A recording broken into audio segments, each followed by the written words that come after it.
Hi,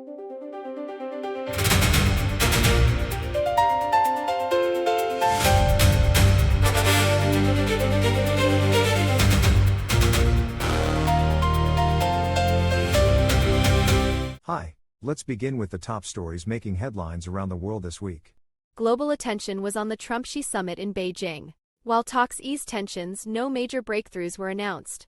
Meanwhile, oil prices surged past $109 a barrel as the Iran conflict continues to weigh heavily on markets. In the United States, inflation rose faster than expected in April, complicating hopes for Federal Reserve rate cuts. Kevin Warsh was officially confirmed as the new Fed chair, a move that stirred debate in Washington. And in Europe, markets closed lower as inflation fears spread. Leaders also debated energy security and defense spending amid ongoing Middle East instability. On the political front worldwide, U.S.-China relations showed signs of stabilization, but Iran remains a flashpoint. In Europe, discussions focused on defense and energy. In the United States, foreign policy dominated, while regional debates centered on tariffs, agriculture, and tech regulation across different states. Global markets were mixed.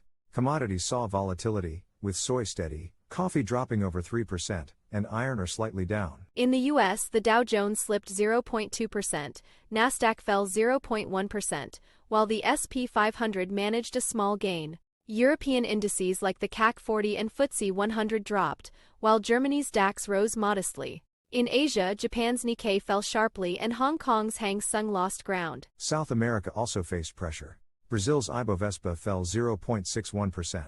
Argentina's Merval dropped 2.21%, while Chile's IPSA edged up 0.21%. Turning to entertainment, Cannes Film Festival preparations dominated global culture news. Europe saw major art exhibitions in Paris and Berlin, while Broadway in the U.S. reported record ticket sales despite inflation. Across American regions, local festivals, sports events, and concerts kept communities engaged. And in technology, AI stocks like Nvidia fell 4% this week, dragging Nasdaq lower. Despite short-term volatility, artificial intelligence remains a central driver of optimism in the global economy. Soy opened at $11.77 and closed slightly higher, up 0.23%. Coffee dropped from $2.75 to $2.67 per pound, down 3.19%.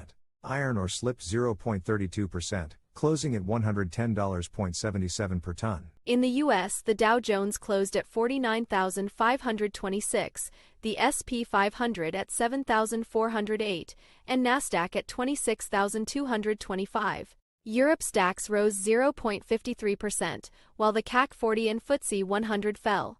Asia's Nikkei dropped 2.34%, and Hong Kong's Hang Seng lost 1.62%. Latin America saw mixed results with Brazil and Argentina down, but Chile slightly up. That wraps up this week's global news and market highlights.